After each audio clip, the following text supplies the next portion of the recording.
وأحسن منك لم تر قط عين وأجمل منك لم تلد النساء خلقت مبرأ من كل عيب خلقت مبرأ من كل عيب كأنك قد خلقت كما تشاء كأنك قد خلقت كما تشاء وأحسن منك لم تر قط عيني وأجمل منك لم تلد النساء ওই মহিলা ডাক দিয়া বলে হে আবুল বাত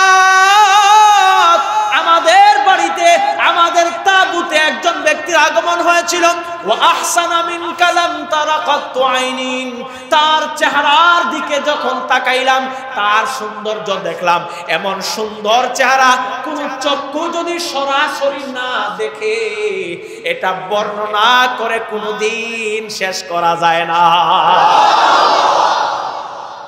ওয়াজমালা মিনকা লাম তালিদিন নিসাও আমি এমন এক ব্যক্তিকে দেখলাম এমন সুন্দর আকৃতির ব্যক্তিকে দেখলাম আমার মনে হয় এই ব্যক্তির আগে এমন সুন্দর সন্তান কোনো মা কোনোদিন জন্ম দেয় না خلقت مبرأ من كل عيب خلقت مبرأ من كل عيب كأنك قد خلقت كما تشاء كأنك قد خلقت كما تشاء ওই মহিলা ডাক দেয়া বলে خلقت مبرأ من كل عيب আমি যখন তার চেহারার দিকে তাকাইলাম তার চোখ তার নাক তার মাথা তার কপাল তার চুল তার চেহারার দিকে যখন আমি তাকাইলাম এমন একটা আকৃতি দেখলাম তার এমন উন্নত নাসিকা এমন চেহারার মানুষ আমার জীবনে কোনোদিন দেখি নাই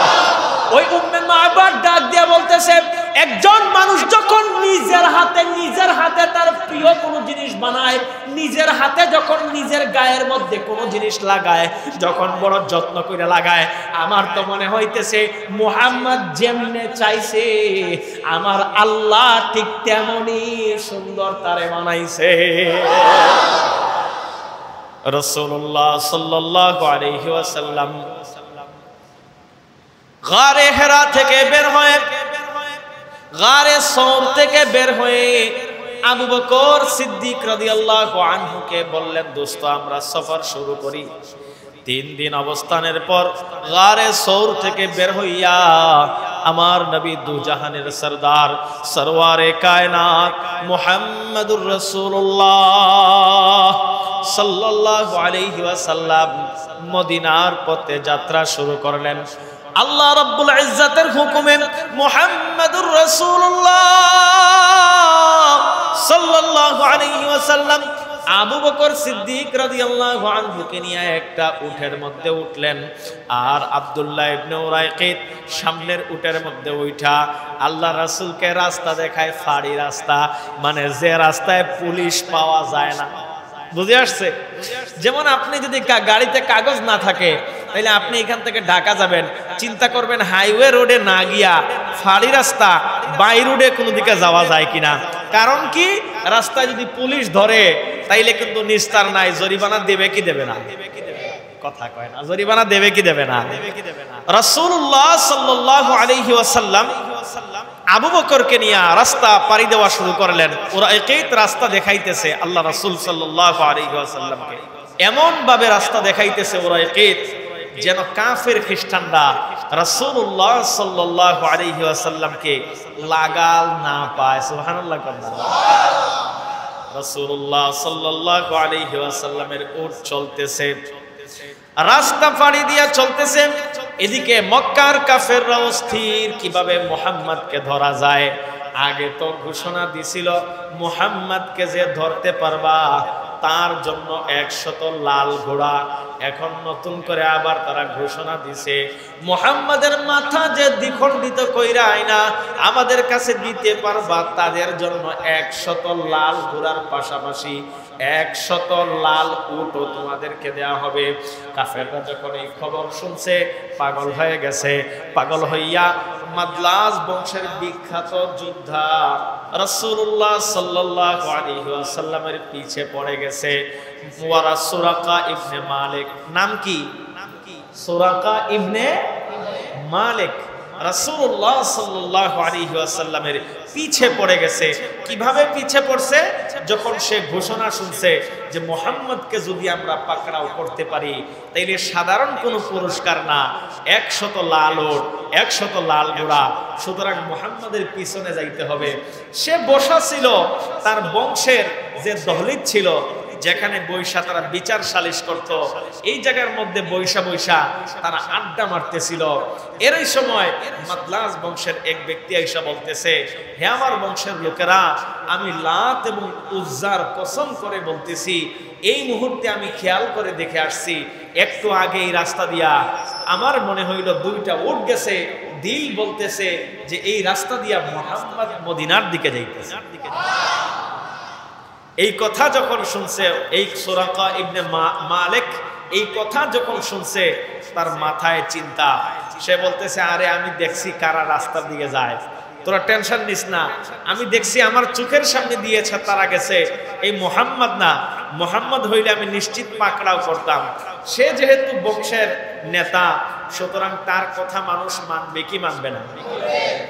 এখন তার মনে মনে নিয়ত অন্যটা, যে সবাই যখন এই কথা বইলা গল্প সল্পতে মজে যাবে, আমি আলগুছে বাড়িতে চলে যাব, বাড়িতে গিয়া মুহাম্মাদের পিছু নিব, আর যেমনেই হোক মুহাম্মদকে পাকড়াও কইরা আবু জাহেল উতবা সাইবা পর্যন্ত চলে যাব, আর ওইখান থেকে পুরস্কারগুলো হাসিল করব। এই যখন তার অবস্থা, একটু পরে মানুষেরা যখন গল্প গুজবে মত্ত হয়ে গেছে, এমন সময় সুরাকা ইবনে মালিক আলগুছে উঠছে, ওইটা ঘরের মধ্যে গেছে, এইখান থেকে তার ঘোড়ার মধ্যে চড়ছে, যুদ্ধ শিরস্থান করছে, পয়রা রাসূলুল্লাহ সাল্লাল্লাহু আলাইহি ওয়াসাল্লামকে ধরার জন্য যাত্রা শুরু করে দিছে। এমন সময় অনেক সময় যাত্রা করার পরে সে যখন মুহাম্মদুর রাসূলুল্লাহ সাল্লাল্লাহু আলাইহি ওয়াসাল্লামের কাছ পর্যন্ত পৌঁছে গেছে, আবু বকর সিদ্দিক রাদিয়াল্লাহু তাআলা আনহু ইয ইয়াকুলু লিসাহিবিহি, তার বন্ধুকে বলতেছেন, আবু বকর তার বন্ধুকে বলতেছেন, ওগো রাসূল, আমার তো মনে হইতেছে কোন একজন যোদ্ধা যেন আমাদের পিছে পড়ে গেছে। আল্লাহ রাসূল বলতেছেন, লা তাহজান ইন্নাল্লাহা মা'ানা, আবু বকর ভয় পাইবা না, আমাদের সাথে কে আছেন?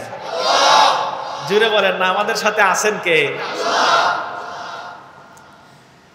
আবু বকর সিদ্দিক রাদিয়াল্লাহু আনহু যখন রাসূলুল্লাহ সাল্লাল্লাহু আলাইহি ওয়াসাল্লামকে বললেন, দোস্ত, আমার তো মনে হইতেছে মক্কা থেকে কে যেন আমাদের পিছনে পড়ে গেছে।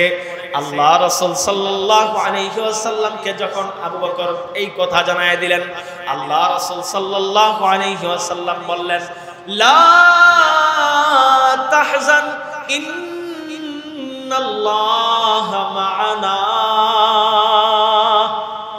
দুস্থ ভয় পাওয়ার কিছু নাই, আমাদেরকে আল্লাহ তাআলা হেফাজত করবে। সুরাকা ইবনে মালিক রাসূলুল্লাহ সাল্লাল্লাহু আলাইহি ওয়াসাল্লামকে ফলো কইরা কইরা একদম কাছাকাছি চলে আসছে, মনে করেন আর কয়েকশো গজ দূরে। এই মুহূর্তে সুরাকা ইবনে মালিকের ঘোড়া যেটা ছিল এটা বিদ্রোহ করে বসছে, এমন ভাবে লাফ মারছে, সুরাকা ইবনে মালিক ঘোড়ার পিঠ থেকে পড়ে গেছে। আরবের মানুষেরা একটা জিনিস বড় ফলো করত, তারা যে জিনিস নিয়ে যুদ্ধ করত, এই যোদ্ধা ঘোড়া যদি তাদেরকে ঘোড়ার পিঠ থেকে ফালাইয়ে দিত, তারা মনে মনে ভাবতো এটা কুলক্ষণের লক্ষণ, এটা কুলক্ষণের আলামত। সে মনে মনে ভাবতেছে, ঘোড়া যেহেতু আমাকে পিঠ থেকে ফালাইয়ে দিছে, নিশ্চয়ই এটা কুলক্ষণের আলামত, সুতরাং মুহাম্মদের পিছু আর নেওয়া যাবে না। কিছুক্ষণ সে বসেছিল জায়গা মতো, একটু পর তাকে আবার শয়তান ধোঁকা দিছে, কিরে 100 উট 100 কথা কয় না, 100 উট 100। শয়তান মানুষের পিছে আসে না নাই? কিছুক্ষণ পর যখন শয়তান ধোঁকা দিয়ে দিছেন, ওয়ারাকা ইবনে মালিক মুহাম্মদুর রাসূলুল্লাহ সাল্লাল্লাহু আলাইহি ওয়াসাল্লামের পিছু আবার নিয়ে নিছে। একেবারে যখন কাছাকাছি চলে আসছে, আল্লাহ রাসূল সাল্লাল্লাহু আলাইহি ওয়াসাল্লাম আবু বকরকে বলতেছেন, দোস্ত আপনি ভয় পায়েন না, কারণ আমাদের সাথে আছেন কে? আল্লাহ। যখন আল্লাহ রাসূল সাল্লাল্লাহু আলাইহি ওয়াসাল্লাম বলছেন আমাদের সাথে আছেন আল্লাহ, আল্লাহর কি খেলা! ওয়ারাকা ইবনে মালিকের ঘোড়া যখন লাফ দিছে সামনের দিকে বাড়ার জন্য, আল্লাহর হুকুমে ঘোড়ার পা পর্যন্ত মাটির নিচে ঢুকে গেছে। ঘোড়ার পা পর্যন্ত মাটির নিচে ঢুকে গেছে আর তার হাত পা অবশ হয়ে গেছে। এখন ওয়ারাকা ইবনে মালিক বলতেছে, আরে কি অবস্থা হইল, এখন যদি আমার এই অবস্থা হয়ে যায় বাকি জিন্দেগি তো পড়ে রইল। ডাক দিয়া বলতেছে, মুহাম্মদ আর কোনোদিন তোমার আমি পিছু নিব না, তুমি আমারে মাফ করে দাও। রাসূলুল্লাহ সাল্লাল্লাহু আলাইহি ওয়াসাল্লাম বলছেন, তুমি যে পিছু নিবা না তার গ্যারান্টি কি? বলতেছে, আমি সুরাকা ইবনে মালিক ওয়াদা করলাম তোমার সাথে, আমি যেহেতু মাদলাস গোত্রের একজন যোদ্ধা হয়ে ওয়াদা করলাম তোমার পিছু আর নিব না, আমারে মাফ করো আর তোমার আল্লাহর কাছে দোয়া করে আমারে উদ্ধার করো। আল্লাহ রাসূল তার জন্য দোয়া করলেন, সে সাথে সাথে ভালো হয়ে গেল। জায়গায় বৈশা আছে ঝিম্মাইরা, মনে মনে চিন্তা করতেছে জামু কি জামু না। আচ্ছা বলেন, পিছনে শয়তান একটা আছে না নাই?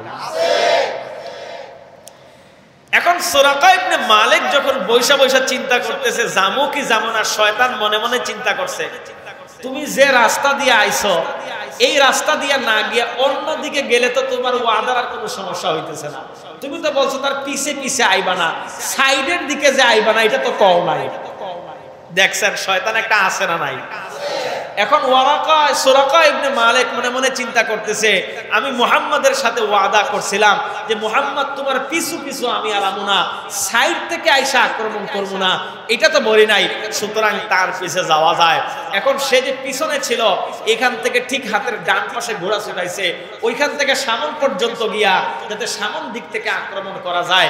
আল্লাহ রাসূল সাল্লাল্লাহু আলাইহি ওয়াসাল্লাম রাস্তা চলতেছেন, সুরাকা ইবনে মালিক ওই ডান পাশে ঘোড়া ছোটায়া সামন দিকে গিয়ে দাঁড়ায় আছে। আল্লাহ রাসূল যখন সামনের দিকে আগাইছেন, আবু বকর বলেন, ইয়া রাসূলুল্লাহ সামনের দিকে তাকায়া দেখেন না, সুরাকা ইবনে মালিক তো আমাদের সামনে আইসা দাঁড়ায় আছে। আল্লাহ রাসূল বলেন, বন্ধু ভয় পায় না, আমাদের সাথে আছেন কে? আল্লাহ রাসূল সাল্লাল্লাহু আলাইহি ওয়াসাল্লাম বললেন, ভয় পাইবা না, লা তাহজান ইন্নাল্লাহা মা'ানা,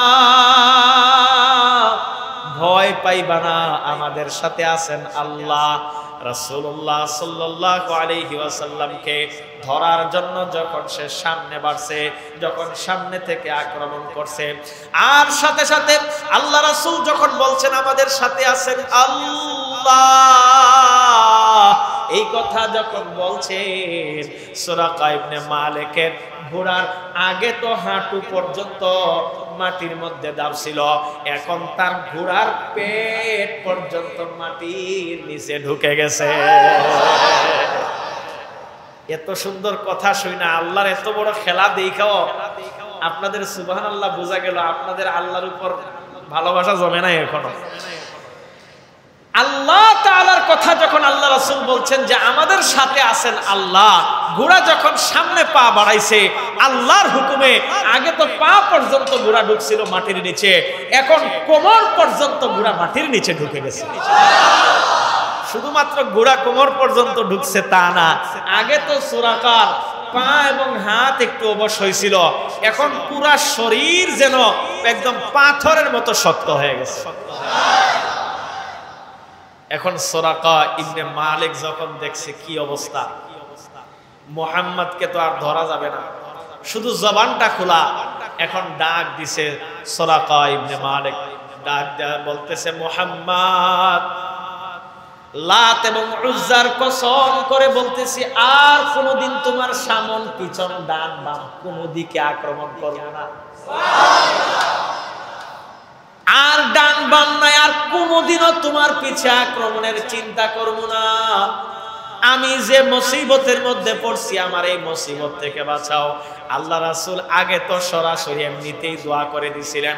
আল্লাহ রাসূল বললেন, এক শর্তে তোমারে মঞ্জুর করতে পারি, এক শর্তে তোমার আবদার রাখতে পারি, যদি তুমি এখান থেকে সরাসরি ফিরে যাও আর এই রাস্তা দিয়া যে মানুষগুলা আসবে এই মানুষগুলারে যে কোনো কথা বলে এখান থেকে ফিরে নিয়ে যাও।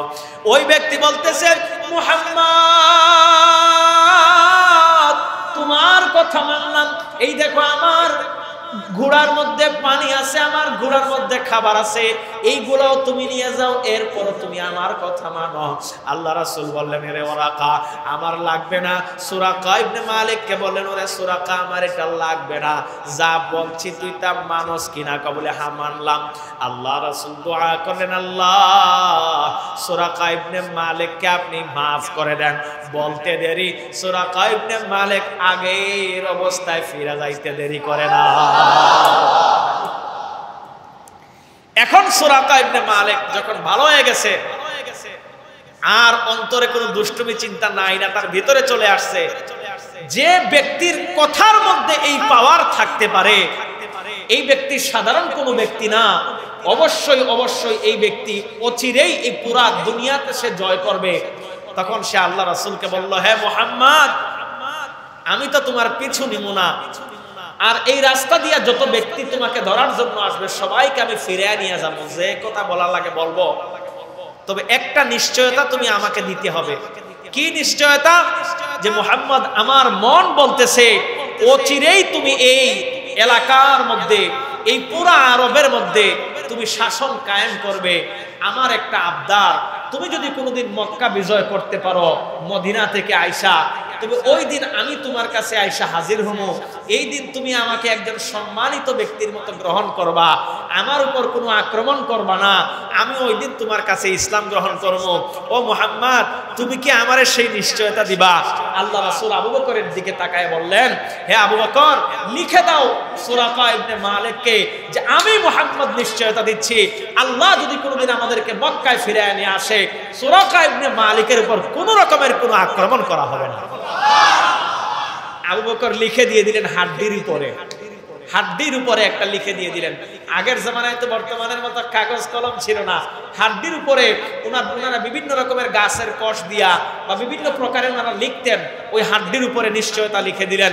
এরপরে সুরাকা যখন চলে যাওয়ার জন্য লাগবে এমন সময় আল্লাহ রাসূল ডাক দিয়ে বলতেছেন, হে সুরাকা তোমাকে আরেকটা নিশ্চয়তা দিচ্ছি, তোমাকে আরেকটা নিশ্চয়তা দিচ্ছি, এমন দিন যদি আসে যেই দিন রোম কিসরা পারস্যের বালা বাদশারা হাতের মধ্যে যে বালা পড়ে, এই বালা যদি তোমার হাতের মধ্যে পড়ানো হয় তাইলে তোমার কেমন লাগবে? ওই সুরাকা আশ্চর্য হয়ে বলতেছে, কোন বালা? ওই কিসরা ইবনে হরমুজের বালার কথা কি আপনি বলতেছেন? বলে হ্যাঁ কিসরা ইবনে হরমুজের বালার কথাই আমি বলতেছি। এমন কোন দিন যদি আসে যে কিসরা ইবনে হরমুজের হাতের বালা তোমার হাতে দেওয়া হবে তাইলে তোমার কেমন লাগবে? সে আশ্চর্য হয়ে গেছে। রাসূলুল্লাহ সাল্লাল্লাহু আলাইহি ওয়াসাল্লাম বললেন, হে সুরাকা এমন একটা দিন আসবে আল্লাহ তোমার হাতে কিসরা ইবনে হরমুজের বালা পরিধান করাবে।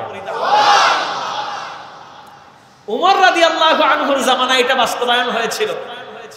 যখন কিসরা সাম্রাজ্য পারস্য সাম্রাজ্য যখন মুসলমানরা দখল করে নিল, বিজয় করে নিল, উমর রাদিয়াল্লাহু আনহুর সালতানাতের বেলায় তখন সুরাকা ইবনে মালিক মুসলমান, আল্লাহ রাসূলের কাছে তো মক্কা বিজয়ের সময় উনি ঈমান আনছে। সুরাকা ইবনে মালিককে উমর রাদিয়াল্লাহু আনহু ডাক দিয়ে আনলেন, আইনা তার হাতের মধ্যে ওই যে কিসরার বালাটা পরায় দিয়া বললেন, হে সুরাকা ইবনে মালিক বলো তো আমার নবীর ঘোষণা সত্য কিনা? সুরাকা চোখের পানি ছেড়ে দিয়ে বলেছিল, হে ওমর আমার নবী যা বলেছেন তা কথায় কথায় সত্য পরিণত হয়েছে। কবুল করেছিলেন কে? রাসূল মদিনার দিকে পথ চলছেন, আর সুরাকা ইবনে মালিক সে মক্কার দিকে ফিরে গেল, তার বংশের বাড়ির দিকে ফিরে গেল। যাওয়ার পথে রাস্তায় সে বসে গেছে, 3 রাস্তার মোড়ে বসে গেছে। মক্কা থেকে দলে দলে মানুষেরা এই রাস্তায় আসতেছে, এই দিকে দেখি মুহাম্মদ পলায়ন করলো কিনা। মানুষেরা যখন এদিকে আসতেছে সুরাকা ইবনে মালিক ডাক দিয়ে বলতেছে, হে মক্কার লোকেরা আমাকে কি তোমরা চেনো? আমি তো আর ছোটখাটো যোদ্ধা না মক্কার মধ্যে, আমি নিশ্চয়তা দিতেছি এই রাস্তার শেষ মাথা পর্যন্ত আমি ঘুরে আসছি, আমি মুহাম্মদের সাক্ষাৎ পাই নাই, সুতরাং তোমরা মক্কার মধ্যে ফিরে যাও। সুবহানাল্লাহ বলেন না? হিকমত কইরা মানুষদেরকে ওইখান থেকে ফিরায় নিয়ে গেছে আল্লাহ রাসূল সাল্লাল্লাহু আলাইহি ওয়াসাল্লাম। আবু বকর সিদ্দিক রাদিয়াল্লাহু আনহু সহ মদিনার পথে যাত্রা অব্যাহত রাখলেন। রাসূলুল্লাহ সাল্লাল্লাহু আলাইহি ওয়াসাল্লাম যাত্রা করতে করতে পথিমধ্যে মদিনা পৌঁছার আগে পথিমধ্যে এত পরিমাণ রোদের তীব্রতা যে আমার রাসূল অত্যন্ত পিপাসার্ত হয়ে গেলেন। খাবার শেষ হয়ে গেছে, পানি শেষ হয়ে গেছে, আমার রাসূল পিপাসার্ত হয়ে গেছেন, ক্লান্ত হয়ে গেছেন। পথিমধ্যে রাসূলুল্লাহ সাল্লাল্লাহু আলাইহি ওয়াসাল্লাম এক মরুভূমির মধ্যে দেখলেন একটা তাঁবু দেখা যায় রাস্তার পাশে। আল্লাহ রাসূল ওই তাঁবুর মধ্যে গিয়ে হাজির হয়েছেন। আবু বকর বলতেছেন, ঘরে কি কেউ আছেন? বলে, হ্যাঁ আছি। কে আছেন? বলে, কোনো পুরুষ মানুষ নাই, আমি এক মহিলা আছি। কি নাম আপনার? বলে, আমি হচ্ছে উম্মে মাবাদ। আল্লাহ রাসূল সাল্লাল্লাহু আলাইহি ওয়াসাল্লামের কাছে উনি আয়েশা সাক্ষাৎ করলেন। উনি তো জানেন না ওনারা কারা। আয়েশা বলতেছেন, আপনারা কোথা থেকে আসছেন, যাবেন কোথায়? বলে, আমরা মক্কা থেকে আসছি, মদিনায় যাব, আমরা বড় পিপাসার্ত, আমাদেরকে কোনো খাবার দেয়া যায় কিনা? বলে, আমাদের বড় অভাব চলতেছে, ঘরে কোনো খাবার নাই, ঘরের মধ্যে কোনো রকমের কোনো খাবার নাই, আমরা নিজেরাই খাইতে পাই না, আপনারে কি খাওয়াইতে দিব? আমাদের কয়েকটা ছাগল আছে আমার স্বামী, বা কয়েকটা দুম্বা ভেড়া আছে আমার স্বামী, এগুলা নিয়ে গেছে, এগুলারে চড়াইতে গেছে, খাওয়াইতে গেছে, ঘাস খাওয়াইতে গেছে, আমার স্বামী এগুলা নিয়ে চড়ানোতে গেছে। আর ঘরের মধ্যেই দেখেন একটা ছাগলের বাচ্চা অথবা একটা দুম্বার বাচ্চা, কোন কোন বর্ণনায় পাওয়া যায় যে একটা ভেড়া, একটা ভেড়ি যেটাকে বলে আর কি, যেটা দুধ দেয়, একটা ভেড়ি যেটা একদম হৃষ্টকায় হয়ে গেছে, স্বাস্থ্য নাই, একদম অসুস্থ হয়ে গেছে, এটা ঘরের মধ্যে আছে। রাসূল সাল্লাল্লাহু আলাইহি ওয়াসাল্লাম উম্মে মাবাদকে বললেন, হে উম্মে মাবাদ, আমি যদি এই দুম্বা থেকে বা এই ভেড়া থেকে দুধ দোহন করে খাই, তাইলে কি তোমার কোনো সমস্যা আছে? মহিলা মনে মনে ভাবে, কি এমন কথা কয়, এটা নিজেই হাঁটতে পারে না, আবার এটা থেকে দুধ আসে কেমনে?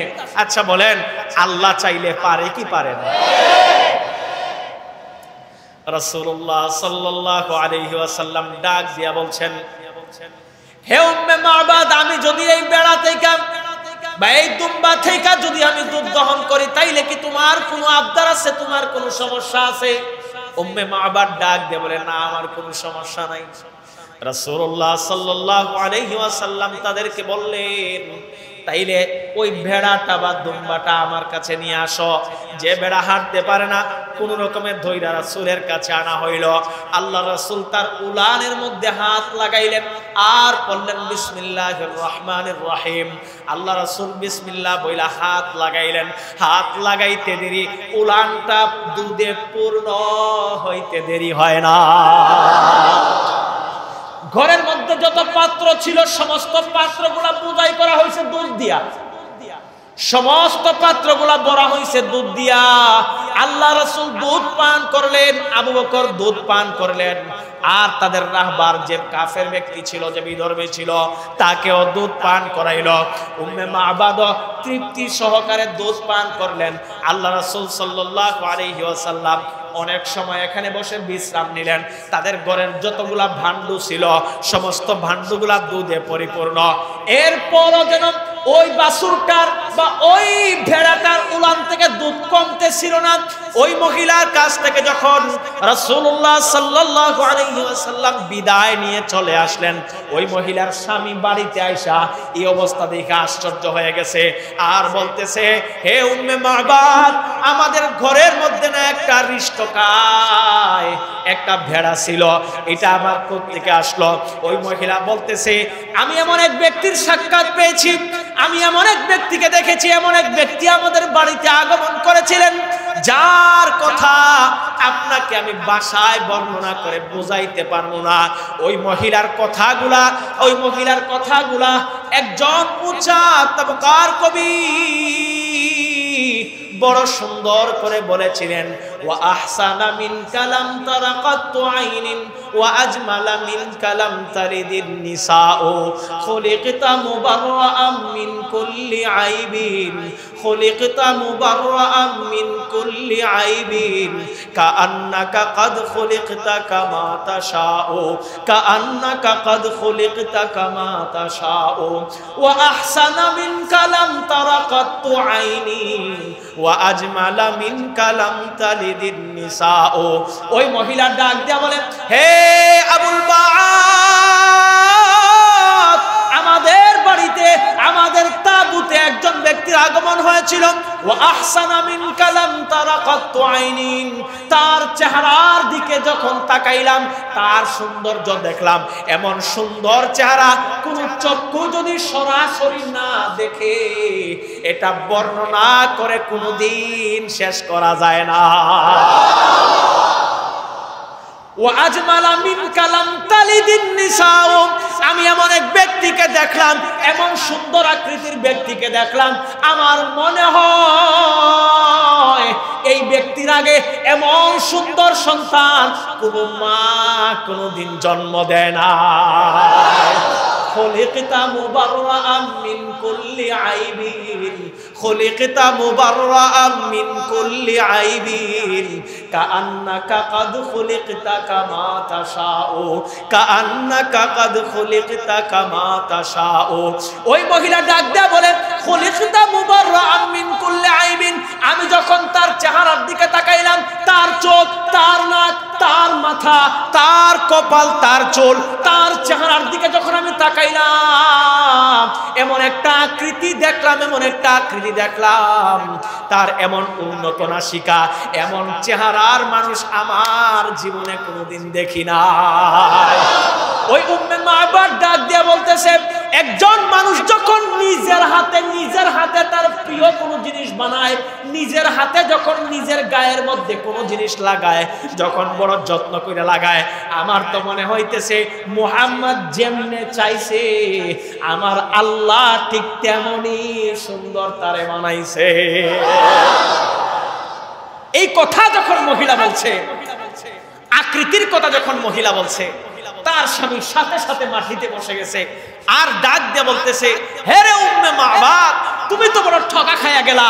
আহারে, এমন এক ব্যক্তি আমাদের এখানে আসছে, আমি তো তাওরাত পড়েছি, আরবের মধ্যে আমি গিয়েছি, এই ব্যক্তি মুহাম্মদ আরবি ছাড়া আর কেউ হইতে পারে না।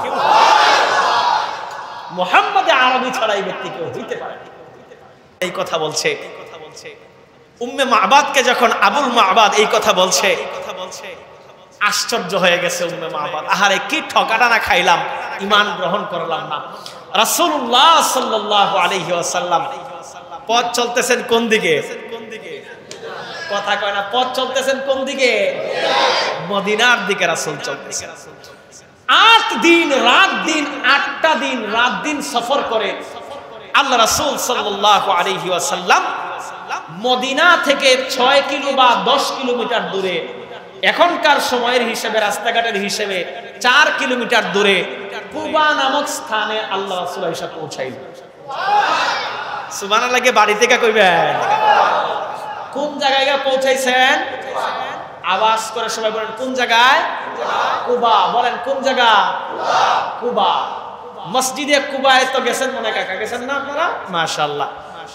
মুহাম্মদুর রাসূলুল্লাহ সাল্লাল্লাহু আলাইহি ওয়াসাল্লামের হাত ধরে সর্বপ্রথম এই মসজিদে কুবাই তৈরি হয়েছে, ইসলামের প্রথম মসজিদ। মানে আল্লাহ রাসূল নবুয়ত পাওয়ার পরে নিজ হাতে যে কয়টা মসজিদ তৈরি করেছেন, উনার হাত ধরে সর্বপ্রথম যে মসজিদ তৈরি হয়েছে, এই মসজিদের নাম কি? কুবা মসজিদ। মসজিদে কুবা বা কুবার মসজিদ, এটাই আল্লাহ রাসূল নিজের হাতে বানিয়েছিলেন। তো রাসূলুল্লাহ সাল্লাল্লাহু আলাইহি ওয়াসাল্লাম কুবায় যখন পৌঁছাইলেন, ওই জায়গার মধ্যে মুষ্টিময় কিছু মানুষ মুসলমান ছিল, বেশিরভাগ তো মুসলমানরা ছিল মদিনার মধ্যে। তো আল্লাহ রাসূল যখন কুবায় পৌঁছাইলেন, কুবার মানুষেরা ওনাকে সম্ভাষণ জানাইলেন। সম্ভাষণ জানাইয়া আল্লাহ রাসূল সাল্লাল্লাহু আলাইহি ওয়াসাল্লাম বনু আমর ইবনে আউফ গোত্রের মধ্যে অবস্থান করলেন। বনু আমর ইবনে আউফ গোত্রের মধ্যে অবস্থান করলেন। রাসূলুল্লাহ সাল্লাল্লাহু আলাইহি ওয়াসাল্লাম কুবার মধ্যে অবস্থান কইরা নিয়ত করলেন, যেহেতু আমার মদিনায় ঢোকার ক্ষেত্রে সর্বপ্রথম স্টেশনটা হলো এই কুবা, সুতরাং আমি আল্লাহর হুকুমে এই কুবার মধ্যে একটা মসজিদ নির্মাণ করব। রাসূল যখন মসজিদ নির্মাণের নিয়ত করলেন, এখানে থাইকা চিন্তা করলেন কোন জায়গার মধ্যে মসজিদটা নির্মাণ করা যায়। আমরা দেখেন যে কোনো জায়গায় মসজিদ নির্মাণ না কইরা রাস্তার সাইডে সুন্দর প্লেস অনুযায়ী জায়গা বের করি কি করি না। তো আল্লাহ রাসূল একটা জায়গা খুঁজে বের করছেন, বড় সুন্দর জায়গাটা দেখতেও বড় ফরওয়ার্ড মনে হয়। তো আল্লাহ রাসূল খোঁজ লাগাইলেন, এই জায়গার মালিককে খুঁজতে দেখা যায় যে এই জায়গার মালিক একজন ইহুদি। আল্লাহ রাসূল তার কাছে গেলেন, গিয়া তিনটা প্রস্তাব তার কাছে করলেন। এক নাম্বার প্রস্তাব, হে ভাই আমার, তুমি হয়তো জমিটা আমার কাছে বিক্রি করে দাও। তার সামনে ঈমান পেশ করলেন, পেশ করে বললেন, আমার ভাই তুমি হয়তো ঈমান গ্রহণ করো, ঈমান গ্রহণ করার পরে আমি এখানে মসজিদ তৈরি করব, মসজিদের জন্য জায়গাটা ওয়াকফ করে দাও। তাইলে আল্লাহ রাসূল কয়টা আহ্বান করলেন? তিনটা। এক নাম্বার, হয়তো আমার কাছে জায়গাটা বিক্রি করে দাও। দুই নাম্বার, তুমি ঈমান গ্রহণ করো। তিন নাম্বার, ঈমান গ্রহণ করার পরে তুমি এই জায়গাটা মসজিদের জন্য ওয়াকফ করে দাও। ওই ইহুদি বলল, মুহাম্মদ, আমি তোমার একটা কথাও মানব না, ঈমানও আনব না, আমি তোমার কাছে জায়গা বিক্রিও করব না, আমি আর তুমি যে আমার কাছে বলছো ঈমান আনতে, ঈমানও আনব না, ওয়াকফও করব। আল্লাহ রাসূল টেনশনে পড়ে গেলেন, চিন্তায় পড়ে গেলেন। ঘরের মধ্যে গেছেন, ওই যে বনু আমের গোত্রের মধ্যে আল্লাহ রাসূল অবস্থান করতেছিলেন, ওই জায়গার মধ্যে ফিরে যায়া উটের নিচে তাঁবু করা হয়েছে, উটের সাইডে ওই তাঁবুর মধ্যে অবস্থান করতেছেন আর মনটা খারাপ করে বসে আছেন। আবু বকর সিদ্দিক রাদিয়াল্লাহু আনহু বলতেছেন, ওগো আল্লাহর নবী, কি বিষয় নিয়ে আপনার মন খারাপ? আবু বকর যখন শুনছেন ইহুদির সাথে আমার রাসূলের এই আলোচনা হয়েছে, তখন আবু বকর সিদ্দিক রাদিয়াল্লাহু আনহু ওই বনু আমিরের কয়েকজন নেতৃস্থানীয় ব্যক্তিকে নিয়ে ওই ইহুদির কাছে গেলেন, গিয়া বললেন, হে ইহুদি সম্প্রদায়, যত টাকা লাগে বলেন, আমরা দিব, এরপরও তোমরা এই জায়গাটা আমাদেরকে দিয়ে দাও, আমাদের নবী বড় পছন্দ করেছেন জায়গা। তারা না করে দিছে। আল্লাহ রাসূল সাল্লাল্লাহু আলাইহি ওয়াসাল্লাম তার তাঁবুর মধ্যে মন খারাপ করে বসে আছেন। এমন সময় উসমান গনি রাদিয়াল্লাহু আনহু আল্লাহ রাসূলের কাছে আসছেন। আল্লাহ রাসূলের কাছে আয়েশা জিজ্ঞেস করছেন, ইয়া রাসূলুল্লাহ, ইয়া হাবিবাল্লাহ, আপনার চেহারাটা তো বড় মলিন দেখা যায়, কি এমন সমস্যা আমাকে বলেন? মক্কা ছেড়ে মদিনায় চলে আসলেন, এখনো যদি আপনার চেহারা মলিন থাকে তাইলে গো নবী আমরা মনের মধ্যে কষ্ট পাই। বলেন কি এমন কষ্ট আপনার মনে, যার জন্য আপনার মন খারাপ? আল্লাহ রাসূল সাল্লাল্লাহু আলাইহি ওয়াসাল্লাম হযরত উসমান গনি রাদিয়াল্লাহু আনহু কে বললেন, ওরে উসমান, আমি এই কুবার মধ্যে একটা মসজিদ তৈরি করতে চাই, এই কুবার মধ্যে একটা মসজিদ বানাইতে চাই, কিন্তু যে জায়গাটা আমি নির্ধারণ করেছি, যে জায়গাটা পছন্দ করেছি, ওই ইহুদি জায়গাটা দিতে রাজি না, সে আমার কাছে জায়গাটা বিক্রি করবে না। উসমান রাদিয়াল্লাহু আনহু বললেন, ওগো আল্লাহর নবী, আমি যদি জায়গাটা ক্রয় করে আইনা দিতে পারি। সুবহানাল্লাহ, জোরে করবেন না। উসমান রাদিয়াল্লাহু আনহু বলতেছেন, ওগো আল্লাহর নবী, আমি যদি জায়গাটা আপনাকে ক্রয় করে আইনা দিতে পারি। আল্লাহ রাসূল সাল্লাল্লাহু আলাইহি ওয়াসাল্লাম উসমান রাদিয়াল্লাহু আনহুকে বললেন, মান বানা লিল্লাহি মাসজিদান বানাল্লাহু লাহু বাইতান ফিল জান্নাহ। ওরে উসমান, কেউ যদি মসজিদ বানায়, মসজিদের জন্য জায়গা দেয়, মসজিদ নির্মাণ করে, এক পয়সা দিয়া সহযোগিতা করে, আমার আল্লাহ তার জন্য জান্নাতের মধ্যে একটা বালাখানা তৈরি করবে। উসমান রাদিয়াল্লাহু আনহু বললেন, লেখা দেন এটা। সুবহানাল্লাহ কইবেন না। উসমান রাদিয়াল্লাহু আনহু কইলেন, লেখা দেন যে কেউ যদি জায়গা কিনে দেয়, জান্নাতে আল্লাহ তার জন্য বাড়ি লিখে দেবে, এটা লেখা দেন। আল্লাহ রাসূল সাল্লাল্লাহু আলাইহি ওয়াসাল্লাম বললেন, উসমান, আমি কি বলাটাই যথেষ্ট নয়? বলে, হ্যাঁ ইয়া রাসূলুল্লাহ, আপনি বলছেন এটাই আমার জন্য যথেষ্ট। আল্লাহ রাসূল সাল্লাল্লাহু আলাইহি ওয়াসাল্লাম বললেন, উসমান, আমি তোমার জন্য জান্নাতের ওয়াদা নিচ্ছি। উসমান রাদিয়াল্লাহু আনহু পৌঁছে গেছেন ইহুদির বাড়িতে। ইহুদি মনে মনে কয়, উসমান এতক্ষণ তো তোমারই অপেক্ষায় ছিলাম, কারণ আমাদের দেশে এরকম সিন্ডিকেট দেখবেন আছে, যদি সুযোগ পায় তাইলে একের মাল 10-এ আসা উসুল করে, এমন লোক আমাদের দেশে আছে না নাই? গত কয়েকদিন আগে এয়ারপোর্টের মধ্যে আগুন লাগলো। এয়ারপোর্টের রেস্ট্রিকশন এলাকা, সব সময় সব জায়গায় পানিও পাওয়া যায় না। নরমাল এক জায়গায় আগুন লাগছে, তারা ক্যান্টিনে দৌড়াইয়া গেছে 2 লিটার এক বোতল পানি নিয়ে আসবে।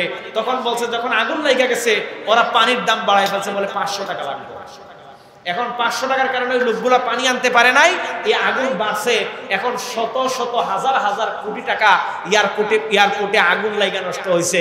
আচ্ছা বলেন তো, 200 টাকার ওই পানিটা যদি, এই পানিটা 2 লিটার পানিটা 500 টাকা দাবি না করে সাথে সাথে দিয়ে দিত, হয়তো আল্লাহ তাআলা এটা থেকে মানুষকে মুক্তি দিতে পারতো কি পারতো না? তাইলে আমাদের দেশের মানুষের মধ্যে এই খাইসলত আছে না নাই? সময় সুযোগে 1 টাকার মাল 20 টাকা বেচার খাইসলত আমাদের মধ্যে আছে না নাই? রাসূলুল্লাহ সাল্লাল্লাহু আলাইহি ওয়াসাল্লাম যখন উসমানকে বলছেন, উসমান তার বাড়িতে গেছেন, এখন মনে মনে ভাবতেছে সে, উসমান আমি তো তোমারই অপেক্ষায় ছিলাম, দামটা তো এখন ঠিকঠাক মতো নেওয়া যাবে। উসমান গিয়ে ইহুদিকে বললেন, হে আমার এলাকার মানুষ, হে আমার ভাই, বলো আমার রাসূল তোমার এই জায়গাটা পছন্দ করেছেন, কি নিলে তুমি জায়গাটা দিবা, কত টাকা তুমি চাও? বলে, উসমান বেশি লাগবে না, তোমার যা আছে আমার, আর আমার এই জায়গাটা তোমার, যদি রাজি হও তাইলে হ্যাঁ কও। সুবহানাল্লাহ কইবেন না? উসমান রাদিয়াল্লাহু আনহু পুরা আরব বিশ্বের সবথেকে বড় ধনী। তার উট যখন মাল নিয়ে যাওয়া শুরু করত, ব্যবসা যখন উনি করতেন, একটা উট সামনে হাঁটতেছে, সামনের উট হলো চীন আর পিছনের উট হলো মদিনা। কত বড় বড় কাফেলার মালিক ছিলেন উনি, কত বিশাল সম্পদের মালিক ছিলেন, বর্তমান জামানার বিলিয়ন বিলিয়ন ডলারের মালিক ছিলেন। ওই যখন বিলিয়ন বিলিয়ন ডলারের মালিক, তখনকার সময় তো স্বর্ণ মুদ্রার হিসাব। উসমান রাদিয়াল্লাহু আনহুকে ওই ইহুদি ডাক দিয়া বলতেছে, তোমার সমস্ত সম্পদ আমারে দিবা আর আমার এই জায়গাটা তুমি নিবা। উসমান রাদিয়াল্লাহু আনহু বললেন, আমি রাজি। উসমান বললেন, আমি রাজি, আমার কোনো সম্পদের দরকার নাই, আমার কোনো টাকা পয়সার দরকার নাই, আমার কোনো জায়গা জমির দরকার নাই, তোমার জমি তুমি দিবা আর আমার সমস্ত সম্পদ তুমি নিবা। আমি উসমান ওয়াদা করলাম, আজকে থেকে আমার সমস্ত সম্পদ তোমার আর তোমার ওই জমিটা আমার। রাসূল সাল্লাল্লাহু আলাইহি ওয়াসাল্লামের উদ্দেশ্যে যখন এই ওয়াদা ইহুদির কাছ থেকে নিছে, আল্লাহ রাসূলের দরবারে গিয়ে দৌড় দিয়া উসমান হাজির হয়ে গেছে। আল্লাহ রাসূলকে বলছে, ও আল্লাহর নবী, আপনি যে বলছিলেন ওই জায়গা কিনা দিলে আপনি আমারে জান্নাতের ওয়াদা করবেন, ও আল্লাহর নবী, আমি আমার সমস্ত সম্পদের বিনিময়ে এই জায়গাটা আপনার হাতে উঠায়া দিলাম। আল্লাহ রাসূল ঝাপটা দিয়ে উসমানকে ধরছেন, গলায় লাগায়া, বুকে লাগায়া ঝাপটা দিয়ে ধরছেন, কান্না করে দিয়েছেন উসমানের জন্য। আর আল্লাহর দিকে তাকায়া, আসমানের দিকে তাকায়া বলছেন, আল্লাহ, আমার উসমানকে আপনি নূরাইন বানায়া দিয়েন, নূর বানায়া দিয়েন, উসমানের দিলের মধ্যে আপনি দ্বীনের নূর দিয়ে দিয়েন। আল্লাহ রাব্বুল ইজ্জাত এমন ভাবে উনাকে কবুল করছে, খুলাফায়ে রাশিদিনের অন্তর্ভুক্ত বানায়া দিয়েছে, শ্রেষ্ঠ 4 সাহাবীর একজন বানায়া দিয়েছে উসমান। এখন ইহুদি বাড়িতে বৈশা বৈশা মনে মনে চিন্তা করতেছে, আরে সমস্ত সম্পদের বিনিময়ে উসমান 1 খণ্ড জমি আমার কাছ থেকে কিনা নিল, উসমান কি পাগল হইল নাকি এর মধ্যে কোনো গুমর আছে? এখন তার ভিতরে কোনো টেনশনে তার ঘুম আসে না, তার খানাপিনা বন্ধ। সে দৌড় দিয়ে আল্লাহ রাসূলের কাছে আসছে। আয়েশা যখন হাজির হয়েছে, এমন সময় দেখা যায় উসমান রাদিয়াল্লাহু আনহু আল্লাহ রাসূলের দরবারে বসা, বলছে, উসমান, আমার কাছ থেকে জমি কিনা তুমি কি লাভ করলা? এমন সময় আল্লাহ রাসূল বলছেন, তোমার জমির বিনিময়ে সে জান্নাত লাভ করেছে। আল্লাহ রাসূলকে ওই ইহুদি ডাক দিয়া বলতেছে, মুহাম্মদ, আমি যদি ঈমান গ্রহণ কইরা তোমার এই জায়গাটা ফ্রি দিয়া লাই, তাহলে আমার জন্য কি সেম পুরস্কার? তো উসমান রাদিয়াল্লাহু আনহু মুস্কি মুস্কি হাসে। আল্লাহ রাসূল বললেন, হে বন্ধু, হ্যাঁ তুমিও যদি ঈমান গ্রহণ করে, তুমিও যদি মসজিদের জন্য জায়গা ওয়াকফ করে দাও, তোমার জন্য সমান পুরুষ। ইহুদির সাথে সাথে আল্লাহ রাসূলের হাতের সাথে হাত মিলাইছে আর বলছে মুহাম্মদ আমাকে কালিমা পড়ান। কালিমা পড়ছে, এই জায়গা মসজিদের জন্য ওয়াকফ করে দিয়েছে। আল্লাহ রাসূল সাল্লাল্লাহু আলাইহি ওয়াসাল্লাম নিজের হাতে সাহাবায়ে আজমাইনদেরকে নিয়া কাঁচা ইট দিয়া, ছানি, খেজুর গাছের ডাল দিয়া, উপরের ছানি দিয়া আল্লাহ রাসূল ইসলামের প্রথম মসজিদ তৈরি করলেন। মসজিদের নাম মসজিদে কুবা। সুবহানাল্লাহ। রাসূল মদিনায় যাওয়ার আগে কুবার মানুষদেরকে চারটা কথা আল্লাহ রাসূল বলে দিয়ে গেলেন। এক নাম্বার কথা, তোমরা একে অন্যের প্রতি আন্তরিক থাকবা। দুই নাম্বার কথা, যে মসজিদ তোমাদেরকে বানায় দিয়ে গেলাম এই মসজিদের আমানত রক্ষা করবা। তিন নাম্বার, দ্বীনি তাকাজায়, দ্বীনি কাজে সর্বদা সামনের কাতারে থাকবা নাকি পিছের কাতারে? কথা কয় না। দ্বীনের তাকাজায় সর্বদা পিছের কাতারে না সামনের কাতারে? কিন্তু আমরা তো পিছের কাতারে থাকি। কেমনে? আমরা মসজিদে সপ্তাহে একদিন আসি, এই দিনও আমরা 10 টাকা মসজিদে দিতে পারি না। এমন লোক আমাদের মধ্যে আছে না? এখন তো কথা বন্ধ হয়ে গেছে, কাহিনী কি বুঝলাম না। সপ্তাহে একদিন আমরা মসজিদে আসার সুযোগ পাই, বিভিন্ন দিকে থাকি আমরা, এই একদিনও 10 টাকা অনেকে মসজিদে দেওয়ার সুযোগ হয় না। এমন লোক আমাদের সমাজে আছে না? অথচ দেখবেন রেস্টুরেন্টে খায়া 100 টাকা টিপস দিয়ে আসে, চার্জে কয়টারে এই কারণে। অথচ দেখেন আমরা যে মসজিদে বসি, আমাদের জন্য মসজিদের ফ্যানের ব্যবস্থা, আমাদের জন্য পানির ব্যবস্থা, মুয়াজ্জিনের সম্মানী, খাদিমের সম্মানী, ইমাম খতিবের সম্মানী, কত রকমের খরচ মসজিদের মধ্যে। আচ্ছা বলেন, আমরা যদি পিছের কাতারে থাকি মসজিদ কি চলবে? তো আল্লাহ রাসূল বলছেন দ্বীনি তাকাজায় খরচ করার বেলায় সামনের কাতারে না পিছের কাতারে? আমাদের লোকেরা কি করে জানেন? যে টাকাটা দোকানে চলে না, ছিঁড়া ছাড়া ফাটা, যেটা চলে না, জাল, ওইটা আইনা আলগুছে মোট করে মসজিদে দেয়। আল্লাহর নামে যাই দিলাম তাই হালাল। এমন লোক আমাদের সমাজে আছে না নাই? কথা বুঝেন নাই মনে হয়। আমার কথা কি আপনারা বুঝছেন?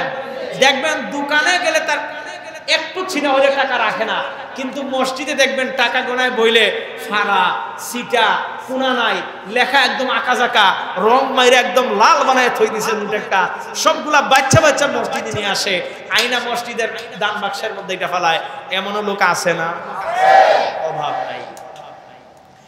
4 নাম্বার, আল্লাহ রাসূল সাল্লাল্লাহু আলাইহি ওয়াসাল্লাম যে কথা তাদেরকে বলে দিয়ে গেলেন মুসলমানদেরকে, যে তোমাদের প্রতিবেশী যারা আছে, প্রতিবেশী ইহুদি যারা আছে, নন মুসলিম যারা আছে, তাদের সাথে সৌহার্দ্যপূর্ণ আচরণ করবা, তাদের সাথে উগ্রতা দেখাইবা না।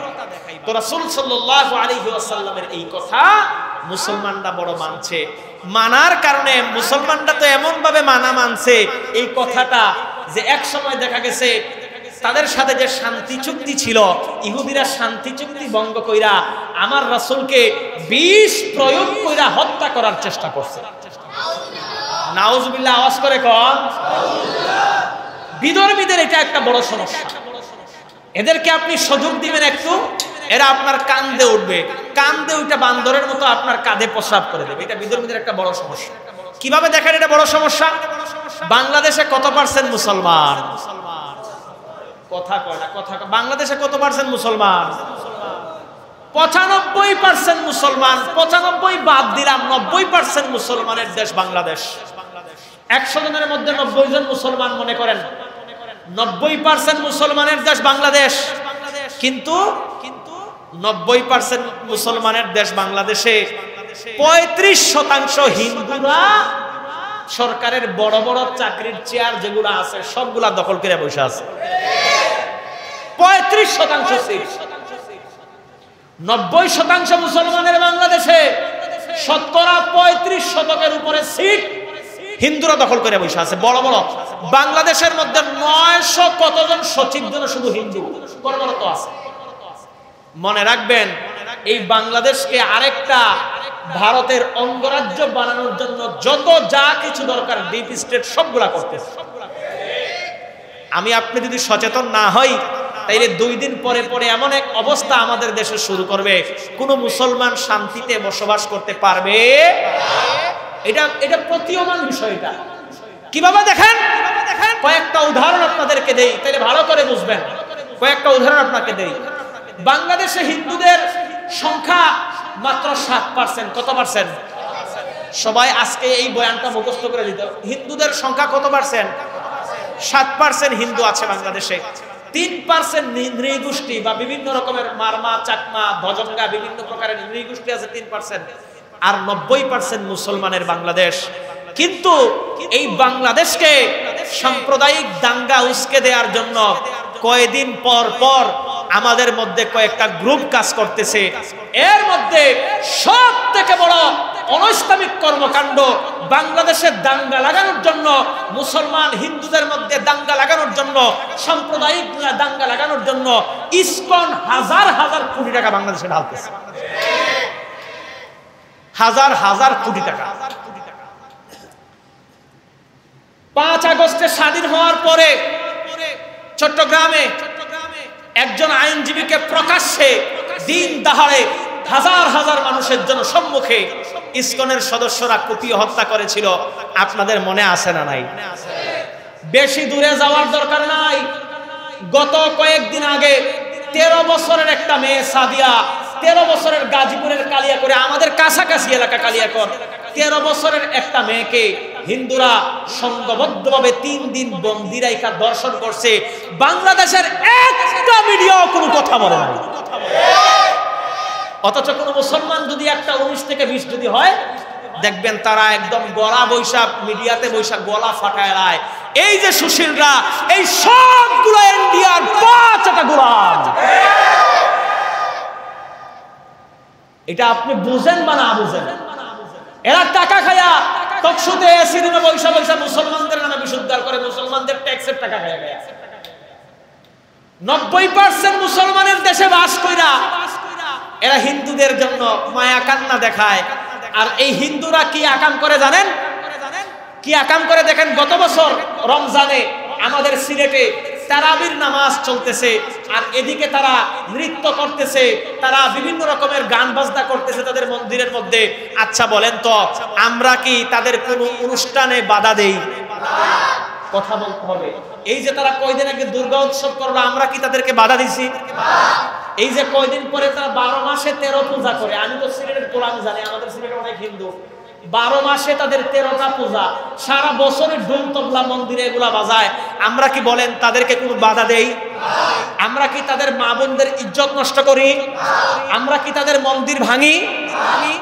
অথচ দেখা গেছে 5 আগস্টের পরে তাদের মন্দিরগুলা, এই টুপিওয়ালা, এই পাগড়িওয়ালা মুসলমানরাই তাদের এই যে মন্দিরগুলাকে পাহারা দিয়ে রক্ষা করেছে।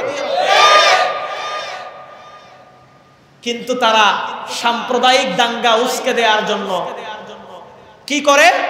কয়দিন পর পর এক একটা কাহিনী বাংলাদেশে রচনা করে। আপনি শুনলে আশ্চর্য হবেন।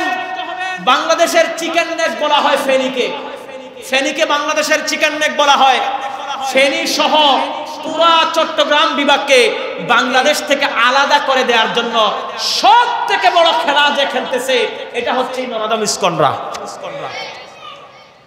ইসকন একটা সাম্প্রদায়িক দাঙ্গা পার্টি। হিন্দুদের মধ্যে সব থেকে বড় মার্কা মারা যেগুলা, হাজার হাজার কোটি টাকা ভারতের বাংলাদেশে ইনভেস্ট করতেছে কিভাবে মুসলমানদের মধ্যে দাঙ্গা লাগায়া বাংলাদেশের সম্প্রীতি রক্ষা করা, ভাঙা দেওয়া যায়, বাংলাদেশের সাম্প্রদায়িক সম্প্রীতি নষ্ট করা যায়, তারা চেষ্টা করতেছে। তাইলে হিন্দুদেরকে চোখে চোখে রাখার দরকার আসেনি? মা বোনরা বাড়ি থেকে যারা শুনতেছেন, আমার এই কথাগুলা ভালো করে মন দিয়ে শুনেন। তাদের আরেকটা বড় কাহিনী হলো ভাগুয়া লাভ ট্র্যাপ। ভাগুয়া লাভ শব্দটা উল্লেখ করেন, ভাগুয়া লাভ ট্র্যাপ। এটার মানে হলো, ভাগুয়া মানে কি? ভাগুয়া মানে হচ্ছে গেরুয়া পোশাক। লাভ ট্র্যাপ মানে কি? প্রেমের ফাঁদ। হিন্দুরা কলেজ ভার্সিটিতে পড়ে কি পড়ে না? আমাদের মেয়েরাও কলেজ ভার্সিটিতে পড়ে কি পড়ে না? আমাদের ছেলেমেয়েরা স্কুলে পড়ে কি পড়ে না? হিন্দুরাও স্কুলে পড়ে কি পড়ে না? তারা হিন্দুদের মেধাবী ছেলেগুলাকে বাছাই করে, এদের পিছে টাকা ইনভেস্ট করে, এরা এসে আমাদের মেয়েদের পিছে টাকা খরচ করে আর বলে তুমি যদি আমার সাথে প্রেম করতে রাজি হও আমি তোমার উসিলায় মুসলমান হয়ে যাবো। তুমি কি চাও না আমি মুসলমান হই? তুমি কি চাও না তোমার মতো আমি জান্নাতে যাই? কথাটা সুন্দর না অসুন্দর? কথা কয় না, কথাটা সুন্দর না অসুন্দর? ওই শয়তান যেরকম মুহাম্মদুর রাসূলুল্লাহ সাল্লাল্লাহু আলাইহি ওয়াসাল্লামকে মারার পরামর্শ দিছিল কিভাবে, যে বাবারা আমি বুড়া মানুষ, তোমরা কি আমার কথা শুনবা? মনে আছেন বলছিলাম আপনাদেরকে। ওই যেরকম শয়তান যেরকম ছোট ছোট কথা বইলা, মিষ্টি মিষ্টি কথা বইলা ওই আরবের লোকেদেরকে পুষলাইয়া দিছিল, এই ভাগওয়ালা প্রেম গ্রুপ, এই ইসকনেরা এই মিষ্টি মিষ্টি কথা বইলা আমাদের মেয়েদের পেটের মধ্যে বাচ্চা দিয়া চলে যাইতেছে। আপনি শুনলে আশ্চর্য হবেন, গত এক বছরে 23,000-এর বেশি নারী বাংলাদেশ থেকে যৌনকর্মী হিসেবে তারা পাচার করে ফেলেছে ইন্ডিয়া। 23,000-এর বেশি নারী। আশ্চর্য খবর, আমাদের মা বোনরা তাদের সাথে দহরম মহরমে পারদর্শী। দেখবেন বোরকা পয়রা হিজাব পয়রা রাস্তাঘাটে হিন্দু ছেলেদের সাথে প্রেম কইরা বেড়ায়। এরকম কুলাঙ্গার সন্তান আমাদের ঘরে আছে না নাই? তাইলে আমাদের সন্তান যেগুলা কলেজে পড়তেছে, আমাদের সন্তান যেগুলা ভার্সিটিতে পড়তেছে, আমাদের সন্তান যেগুলা ইউনিভার্সিটিতে পড়তেছে, এটার দিকে নজর রাখার দরকার আছে। এই সবাই কথা কোনা দরকার আছে, রাখা যাবে তো ইনশাআল্লাহ। আরেকটা কথা আপনাদেরকে বলি, বানররে যদি আপনি সুযোগ দেন, এই বানর প্রথমে আপনার দূর থেকে কাছে আসবে, কাছে এসে পিপি ডেকে একটা শব্দ করে, বানরের মুখে একটা শব্দ আছে কটকট টাইপের একটা শব্দ, মানে আমি আপনার খুব কাছের লোক। যখন আপনি তার কাছে আর জায়গা দিলেন, মাথায় হাত বুলাই দিলেন, ছাল দিয়ে আপনার কুলের মধ্যে বসে যাবে। কুলের মধ্যে যখন তার একটু আদর করবেন, ছাল দিয়ে আপনার ঘাড়ের মধ্যে উঠবে। ঘাড়ের মধ্যে উঠা ভালা কাজ করে না প্রস্রাব? এই কথা কয় না, ভালা কাজ করে না প্রস্রাব? হিন্দুদের খাসলত এটা। বাংলাদেশে আমরা আজ পর্যন্ত তাদেরকে আমরা কোন রকমের কোন উস্কানি দেই নাই, আজ পর্যন্ত তাদেরকে আমরা কোন রকমের নির্যাতন করি নাই। অথচ ভারতের মধ্যে দেখেন তারা প্রকাশ্যে দিন দাহাড়ে মসজিদগুলোকে শহীদ করে দিচ্ছে, তারা প্রকাশ্যে মুসলমানদেরকে ধরে ধরে জবাই করতেছে। মোদি সে দিন দাহাড়ে আইন বাস্তবায়ন করতেছে মুসলমানদেরকে হত্যা করার, মুসলমানদের উপর দিন রাত ইস্তিনজার চলতেছে। মুসলমানরা মসজিদে যাইতে পারে না, মুসলমানরা ইবাদত করতে পারে না, এমনকি কুরবানি করলেও মুসলমানদের উপর আক্রমণ হয়। আচ্ছা, আমরা তো মুসলমানরা ইচ্ছা করলে 90% মুসলমান ইচ্ছা করলে তাদেরকে মাটির সাথে পিষা ফেলতে পারতাম কি পারতাম না? কিন্তু আমরা তাদেরকে মায়া যত করি তারা তত আমাদের ঘাড়ের উপর উঠে, যত বেশি মায়া করি তত বেশি ঘাড়ের উপর উঠে। এর একটা নজির নেন, আমাদের এই কাছে বেশি দূরে না, আমাদের এই কাছে 47 নম্বর ওয়ার্ড, গাজীপুরের 47 নম্বর ওয়ার্ডের যে TNT জামে মসজিদ, কলোনি জামে মসজিদ, চিনেন কারা কারা? TNT মাশাআল্লাহ অনেকে চিনেন দেখা যায়, মাশাআল্লাহ সব আমাদের যেহেতু কাছাকাছি একবারে। TNT কলোনি জামে মসজিদের ইমাম মাওলানা মুহিবুল্লাহ সাহেব, বয়োবৃদ্ধ আলেম, এই গত সপ্তাহ জুমাবারে উনি ইসকন সম্পর্কে মানুষদেরকে সচেতন করতেছিলেন। এর আগেও উনি এগুলো কথাবার্তা বলছেন মিম্বরের মধ্যে বৈশা। এই এলাকার মধ্যে কিছু হিন্দু ছিল ইসকনের সদস্য, এরা ওনাকে চিঠি দিয়া সাবধান করছে যে আপনি যদি আর কোনোদিন এগুলো বলেন তাহলে আপনাকে মাইরা ফেলবো বা গুম করে ফেলবো। বাস্তবিক পক্ষে আগের সপ্তাহ উনি এই কথাগুলো মিম্বরের মধ্যে বলছেন। পরের দিন বুধবার, পরের কয়েকদিন পরে বুধবার সকালবেলা হাঁটতে বের হয়েছে, ওনাকে তারা কিডন্যাপ কইরা পঞ্চগড়ে নিয়ে গেছে। কোন জায়গায় নিয়ে গেছে? 90% মুসলমানের দেশে মিম্বর গুলাও এখন আর ওদের ট্র্যাপের বাহিরে নাই। ওরা হাজার হাজার কোটি টাকা খরচ করতেছে, মসজিদের কমিটিদেরকে হাত কইরা এদের পিছে টাকা খরচ কইরা এদেরকে বোঝায় আমরা একজন ইমাম আপনাদেরকে দেই, ইমামের বেতন দিতে হবে না, আমরা এমন একজন ইমাম দেই, ইমামের বেতন আমরা দিব। ওরা তো মনে করে মুসলমান, অথচ হিন্দু একজন প্রশিক্ষিত ইমাম, এরকম হাজার হাজার ইমাম বাংলাদেশে নামাজ পড়াইতেছে। কতদিন পরে পরে দেখেন ধরা খায়, এটা ইহুদি, এটা খ্রিস্টান ছিল, এটা হিন্দু ছিল। হাজার হাজার প্রশিক্ষিত মানুষ ইমান তারা রাখছে, যারা হিন্দু ধর্মকে এই মুসলমানদের কথার ফাঁকে ফাঁকে হিন্দু ধর্মকে নরমালাইজ করার জন্য, বাংলাদেশের মানুষের সাথে একাকার করে ফেলার জন্য এই ট্র্যাপ তারা করতেছে। মুসলমান, এখন থেকে যদি তুমি সাবধান না হইতে পারো, এখন থেকে যদি সাবধান না হইতে পারো, মনে রাখবা ভারতে যেরকম মুসলমানরা নির্যাতনের শিকার হচ্ছে, সামনের দিনে আমাদেরকেও এরা কুচকাটা করবে।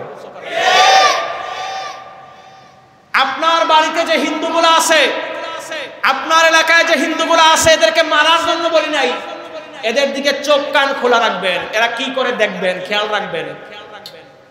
এরা কোনো আকামে জড়িত হয় কিনা খেয়াল রাখবেন। মনে রাখবেন, সমস্ত হিন্দু খারাপ এই কথা আমি বলি নাই। হিন্দুদের মধ্যে যারা উগ্রবাদী, এদেরকে ভালো হিন্দুরা, সনাতনী হিন্দুরা এদেরকে অপছন্দ করে না। সুতরাং আপনার এলাকায় যারা হিন্দু ভাই যারা আছে, আমাদের অন্য ধর্মাবলম্বী যারা আছে, এদের দিকে সজাগ দৃষ্টি রাখতে পারবো তো ইনশাআল্লাহ? কথা বলে রাখতে পারবো তো ইনশাআল্লাহ? আল্লাহ আমাদের তৌফিক দান করুক, আমিন বলেন। আর আমরা সর্বশেষ একটা কথা, যেহেতু আমাদের মিডিয়ার মাধ্যমে পুরো দেশের মধ্যে বয়ান ছড়ায় যায়, সর্বশেষ একটা কথা আমরা বলতে চাই। মধ্যপ্রাচ্যে ইসকনকে নিষিদ্ধ করা হয়েছে, আমাদের আশপাশের রাষ্ট্রগুলোতে ইসকনকে নিষিদ্ধ করা হয়েছে, কারণ এরা যে জায়গায় যায় এই জায়গায় দাঙ্গা লাগায়, যে প্লেটে বসে খানা খায় এই প্লেটের বসে এটাকে ফুড়ো করে, ধোলা করে, এটার মধ্যে প্রস্রাব করে দেয়। সুতরাং জায়গায় খায়া জায়গার মধ্যে হাগামোতা করে, এই রকমের অনৈসলামিক কর্মকাণ্ড যারা সংগঠিত করে, যারা আমাদেরকে ডিপ স্টেটের হাতে তুলে দিতে চায়, আমেরিকার হাতে তুলে দিতে চায়, ভারতের হাতে তুলে দিতে চায়, আমাদের দেশের মধ্যে সাম্প্রদায়িক সম্প্রীতি নষ্ট করতে চায়, আমরা সরকারের কাছে আহ্বান করব, বহির্বিশ্বে যেরকম ইসকনকে নিষিদ্ধ করা হয়েছে, বাংলাদেশের মধ্যেও আইন করে এদেরকে নিষিদ্ধ করা লাগবে। আল্লাহ তাআলা আমাদেরকে এই রকমের সাম্প্রদায়িক সম্প্রীতি দাঙ্গাবাজদের থেকে আল্লাহ তাআলা আমাদের এই দেশকে হেফাজত করুক, আমিন বলেন।